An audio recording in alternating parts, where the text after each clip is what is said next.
Hey all, Tom Moran here from Tom's Big Spiders.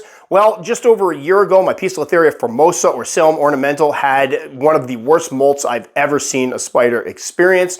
At that time, I was very worried the spider wasn't going to make it. She was one of my favorites in my collection. I love my Poecilotheria species, and I had yet to encounter a spider having a molt this bad. However, I tried to help her through it, and it looked like she was turning around eating, and she molted again several months later.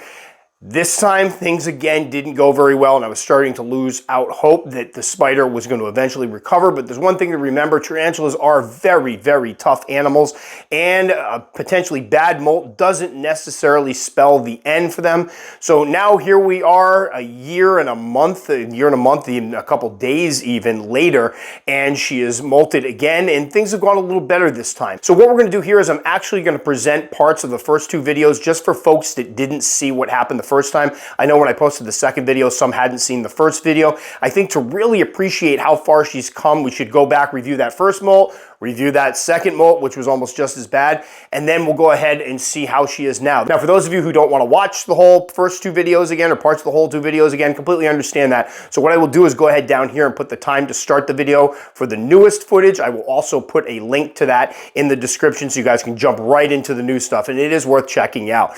So enough of me talking, let's check up on my Poecilotheria Formosa. So on June 19th, I was doing routine maintenance when I noticed that my Poecilotheria Formosa had molted, and I had been expecting it, but unfortunately my excitement quickly turned to horror when I looked in and saw this. Now, I removed her from her old enclosure so that I could work on trying to get the molt off her. We'll get to that in a minute, but as you can see here, as I pause it, here are some of the issues that she had during this molt, and there were a plethora of them. First off, her carapace is still stuck. The old carapace is still stuck to the new skin. She has some abdominal skin that is still stuck as well.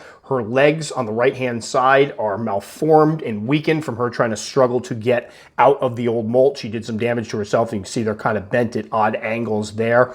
Also, both pedipalps, which they use to eat, are currently stuck in the old molt completely. She wasn't able to get them out at all. And she has some old skin stuck to her chelicera, which again, not a good situation. So with that in mind, we had to get to work.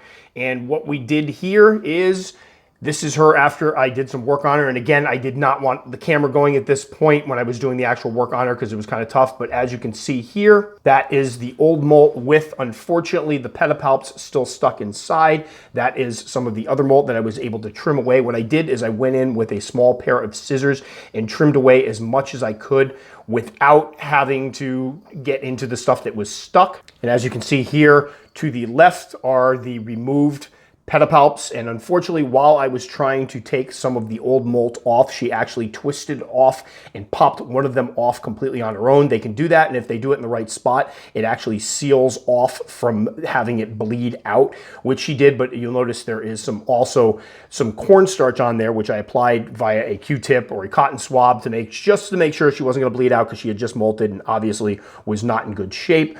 I also went ahead and grabbed the other pedipalp, and while I was holding onto that, she again twisted and popped that one off as well. So she did that pretty much on her own, and it allowed me to get that whole unit that you see off to the left completely off of her. As for the carapace, I moistened a very soft paintbrush with warm water and brushed a little bit of it on the old carapace, tried to get it underneath, and soon enough it just pops right off with no problem. Same thing with the extra abdominal skin and the extra skin that was stuck to the chelicera. That all came off really well once it was moistened up, and that's a good trick. If there are some spots that are stuck, usually some warm water can go ahead and moisten it up.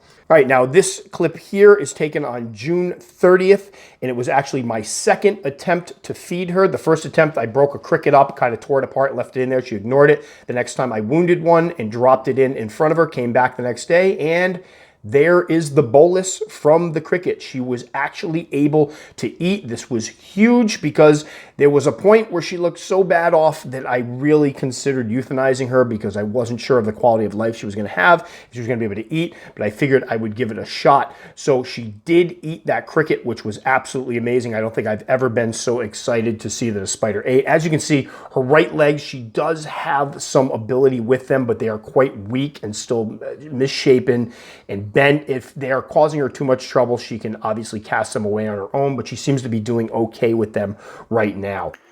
All right, so here we are with a much anticipated molt update for my P. Formosa, and unfortunately, it's not a good update.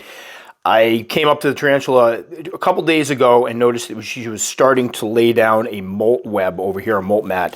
You see right over here, and got excited because this was the moment we've been waiting for to see if she'd be able to molt out of the difficulty she had last time. Now, as you recall, last time she lost both of her pedipalps and had some really deformed legs on her right side. Well, unfortunately, if you look here, she is molted again, and you can see the mess of the molt right there. Initially, I came up last night, and I thought she had molted well. She seemed to be laying out and about, and the molt was on top of her, which I found to be a little bit odd, but I've seen that before where they molt and it kind of gets wrapped up in it. This morning, I pulled it out and opened up the enclosure and went to kind of check on her a little more closely and realized that all four of those legs, or all three of those legs, were still stuck in the molt. Those were the ones that were deformed, and unfortunately I did have a worry that because they were so deformed and pinched off that it could cause trouble the next molt. Well, as you can see there, unfortunately there are the stumps of the three legs. Now, I did not record this again because I was trying to work quickly and, again, thinking about the welfare of the spider, but one of them was almost all the way ripped off when I found her, so I just pinched it off, basically took a pair of tweezers and pinched it right at where it met her body, and she kind of just popped it right off. And then all the white that you see around here is actually cornstarch, because what I did is after I pinched off each leg and she popped them off, which allowed me to remove the whole molt, I went in with a Q-tip, and there's our cornstarch over there with the Q-tip still in it. I will not bring this back down for Billy to use. Went around with the cornstarch and made sure I dabbled it on each of those areas right in there where the legs had been removed. So unfortunately, once again, another bad molt from her, although I do have, I'm really holding out hope in this case that what's going to happen is she will again be able to eat. We'll have to see. We'll give it a few days. I'm hoping to see her kind of liven up a bit and be able to eat like she did last time.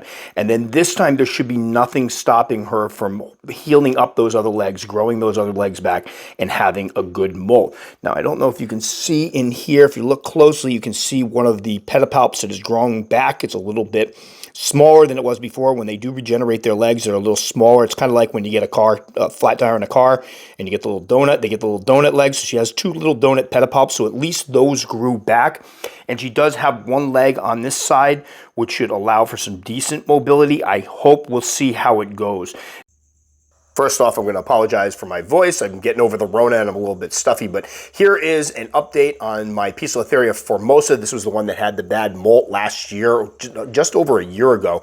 As you can see there, this is how I found her. This time the molt is completely off of her, not like the other two times where the molt was stuck to her in various places.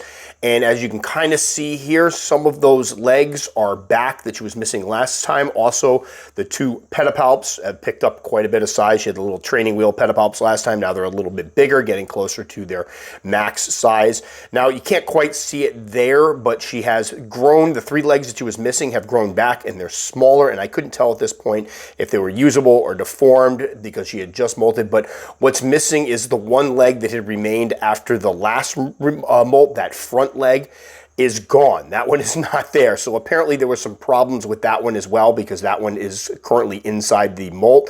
So that's gone, but you can kind of see the legs there. In a minute, you'll get a better picture of them. But I'm so relieved to see her this time, that she came out of this molt much better than the previous two molts. Now we're going to go to feeding time, and there she goes, and you can see those legs are all working well. Thank gosh. All the ones on the left are there and intact and full size.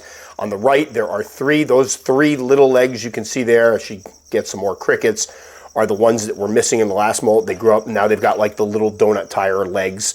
Her other leg, unfortunately, is gone, but I'm assuming that one's going to grow back with the next molt. I don't know if it was still stuck in the old molt. That's my only guess, is although that one seemed to be the only leg that was good on that side with the last molt, that unfortunately that one was messed up too. So now that one's gone. So now she can start completely from scratch on that leg, grow that one back. We have right now 7 legs, so I'm considering naming her 7. I like the name 7, and although she'll obviously have 8 legs after this, I just kind of like the ring of it. We'll see how it goes. I don't name a lot of spiders, but I did say this one needed a leg, and I just thought that was a cute name for her. But you can see some of the purple on the carapace there. They're such beautiful spiders, and it was a shame because before this one had the bad molt, I was actually planning on putting her in one of the 12 by 12 by, 16-inch Exoterras. I had one all ready for her. I was waiting for her to molt, and then this whole molting situation started. So I do still have that Exoterra waiting for her. I can't wait to put her in it. I'm thinking this might be the time to put her in it now. She seems to be a lot more mobile. The one thing that's been kind of cool is I will say she has become so much more calm, especially for a pokey, since we've gone through this fiasco. And back when she first had the bad molt, every time I'd open this enclosure, you could see she was kind of panicked because there wasn't a lot of room to move. She couldn't use her arboreal tendencies and climb or hide. Now she sits right out in the open, and I open this enclosure and she's fine. So as you can see, she is doing much, much better this time. We have 3 of the legs back. We have the pedipalps getting larger. I'm assuming by the next molt they should be close to, if not regular sized pedipalps.